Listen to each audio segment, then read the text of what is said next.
عذاب میں ڈالا، برباد ہو گئے، کیونکہ اللہ کو صاحبزادگان سے کوئی تعلق نہیں۔ یہ تو ہمارے ہاں ہے نا، یہ کیا ہے، دم لگی ہوئی ہے، یقال لہ پوچھل، بھئی یہ فلاں کا صاحبزادہ، فلاں کا حضرت زادہ۔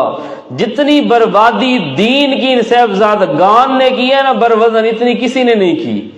ہاں، یہ صاحبزادگان بڑی دین کی تباہی مچاتے ہیں۔ ان کے پیچھے ایک کھمب ہوتا ہے نا، کھمب جانتے ہو نا، کبوتر اللہ، ہاں، ان کے پیچھے ایک دم ہوتی ہے، بھئی ہم صاحبزادے ہیں، جو کچھ مرضی کرے، باپ دادا محنت کر گئے، بس یہ نام کما رہے ہیں۔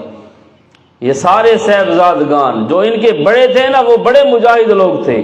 حضرت مولانا محمد امیر بندیالوی، وہ زبردست مجاہد آدمی تھے، زبردست تھے، بستتن فی العلم والجسم تھے۔ وہ مشرک کو کہتے آ میرے ساتھ مناظرہ کرنا ہے، مناظرہ کر، بازو پکڑنا ہے، گٹی نپنی ہے، گٹی نپ، دوڑ میں بھاگنا ہے تو دوڑ میں بھاگ، کشتی کرنی ہے، کشتی کر۔ صاحبزادگان کیا کہتے ہیں، نہیں نہیں ساری کاٹن خراب تھی دی۔ ہاں، آج آپ اور ہم کہیں کہ نہیں ساری کاٹن خراب ہوندی، اسا کشتی، اسا انہاں دے رلے تقریراں کرنیاں۔ واہ جی واہ، ختم نبوت کے نام پر، فلاں عظمت صحابہ کے نام پر، اور جن غیر مقلدین کے ساتھ تو کھڑے ہو کر تقریریں کرتا ہے، پتہ بھی ہے وہ صحابہ کے بارے میں کہتے کیا ہے، جنہوں نے سر عام بورڈ لگایا کہ اہل حدیث کے دو اصول، اطیع اللہ و اطیع الرسول، باقی سب فضول۔ جو یہ کہے کہ باقی سب فضول، صحابہ قابل اتباع نہیں، قابل تقلید نہیں، قابل معیار نہیں، صحابہ کو معیار حق نہیں مانتا، ان کے ساتھ کھڑے ہو کر عظمت صحابہ، یہ ہے کھانے پینے کے چکر، یہ صاحبزادگان ہے، سب یہ ہے تماشے، پتہ شتہ کچھ بھی نہیں، بھی کہتے کیا ہے، کرتے کیا ہیں۔ ادھر عنوان دفاع امیر معاویہ، دفاع امی عائشہ، اور اپنے مدرسے میں مفتی وہ بٹھایا جو کہتا ہے حضرت عائشہ پر زنا کی تہمت لگانے والی کنجری سے شادی کرنا جائز ہے۔ فتویٰ مدرسے میں، یہ آج تک اس فتوے کی تردید نہیں، اور کسی نے کہا بھی اشاعت التوحید میں آج کے لیے جتنے جھگڑے نا، کہتے ہیں او جی اختلاف ہو گیا، آپس میں لڑائیاں بالکل ٹھیک ہے۔ یہ اجتماعی گناہ، جب اجتماعی گناہ ہوتا ہے تو اللہ کا عذاب بھی اجتماعی آتا ہے۔ خطیب اور ان کی بےایمانیاں یہ شروع سے ہیں، یہ آج کی نہیں ہے، ان کی بےایمانیاں اس وقت سے ہے جب سے انہوں نے علامہ محمد سعید خان کو جماعت سے نکلوایا تھا۔ ہاں، یہ بھی 4 مسئلے لے کر خواہ مخواہ انہوں نے، یہ انہی کی شرارتیں تھی، یہی لوگ تھے، لیکن وہ انفرادی گناہ تھا، اس کا انفرادی معاملہ تھا اللہ کے ہاں۔ اب کچھ اجتماعی گناہ ہوئے جماعت میں اور پوری جماعت چپ ہو گئی، اللہ نے اجتماعی عذاب مسلط کیا، سب کی آپس میں لڑائیاں ہو گئی۔ یہ جتنی بھی ہے نا آپس کے اندر صلح نہیں ہوتی، صلح نہیں، کس طرح صلح ہو؟ ایک بندہ اجتماعی گناہ کرے، سنت رسول کو ذبح کر دے، اور کوئی اشاعت التوحید کا بندہ نہ بولے، بھئی کہیں ہمارے بڑے کی توہین نہ ہو جائے، یار تمہارا بڑا اتنا محترم ہے یا اللہ کا نبی محترم ہے؟ اگر کوئی شرعی دلیل ہے تو ہمیں بتاؤ، سارے کٹوائیں خامخواہ رکھی ہوئی ہے۔ اگر کوئی شرعی مسئلہ اتنی تیری تحقیق ہے چھوٹی کاف والی تو سب کو بتاؤ۔ یہ اجتماعی گناہ ہے، کیوں؟ کسی گناہ پر چپ رہنا یہ بھی گناہ ہوتا ہے، یہ یاد رکھو، یہ کسی کی انسلٹ اور توہین نہیں۔ آپ صلی اللہ علیہ وسلم نے فرمایا کل امتی معافن الا المجاہرین، اللہ میری پوری امت کو معاف کر دے گا جتنے بڑے بڑے گناہ بھی ہوں، الا المجاہرین، مگر اعلانیہ گناہ کرنے والوں کو اللہ معاف نہیں کرتا۔ یہ اعلانیہ گناہ 24 گھنٹے جو منہ لوگوں کو دکھاتے ہو، اس منہ کا وہ حشر کیا تم نے، سنت رسول کو ذبح کر دیا، سنت رسول کے قاتل اس کو نالیوں میں بہا دیا گیا، اور پوری شاعت توحید چپ ہے، لڑے گی نہیں تو اور بڑا عذاب آنا چاہیے۔ حق یہ ہے کہ اس سے بھی بڑا عذاب آتا ہے ان پر، کوئی تردید کرنے والا نہیں، کوئی بولنے والا نہیں، کوئی بولے تو اس کی ماں بہن فیس بک پر ایک کر دیتے ہیں۔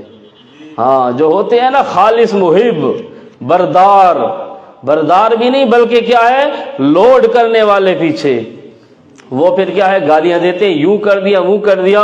خدا کے بندے اتنا تک وہ یار یہ کام غلط ہے اتنا بھی نہیں کہتے، غلط کو غلط تو کہہ دو، چلو یوں تو کہہ دو کہ اس کا ذاتی معاملہ ہے وہ غلط کرے، اتنا تو کہنا چاہیے نا۔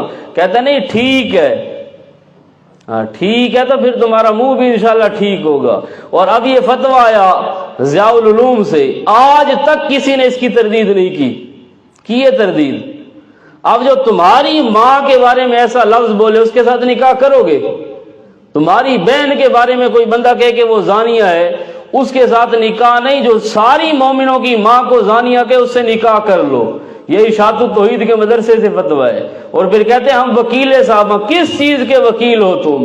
حضرت عائشہ کی حرمت پر جو نہیں بول سکا، 2 لفظ تردید کے آج تک نہیں لکھ سکا، تو وہ وکیل صحابہ نہیں، وکیل ڈھڈ ہے۔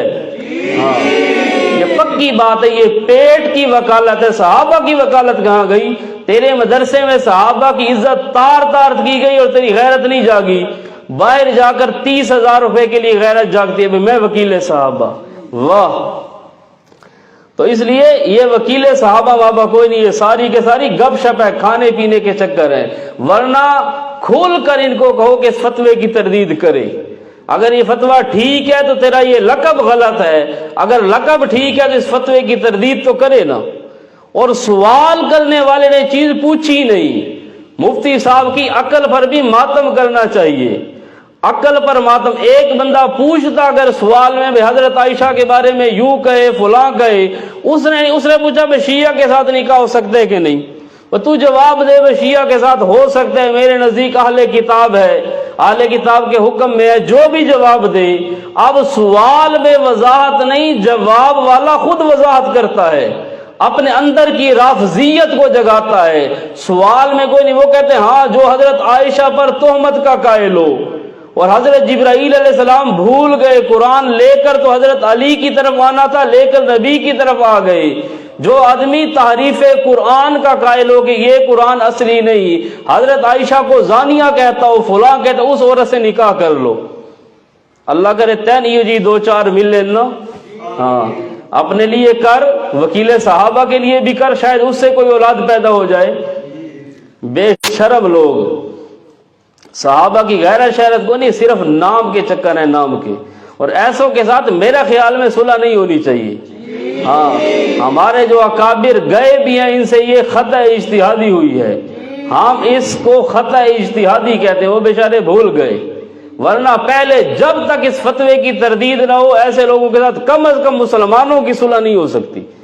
ایک آدمی مومنین کی ماں پر زنا کی تہمت لگائے اور وہ کہے کہ میں ٹھیک بھی ہوں، اپنے گھر بیٹھے کھائے جو کچھ مرضی کرے۔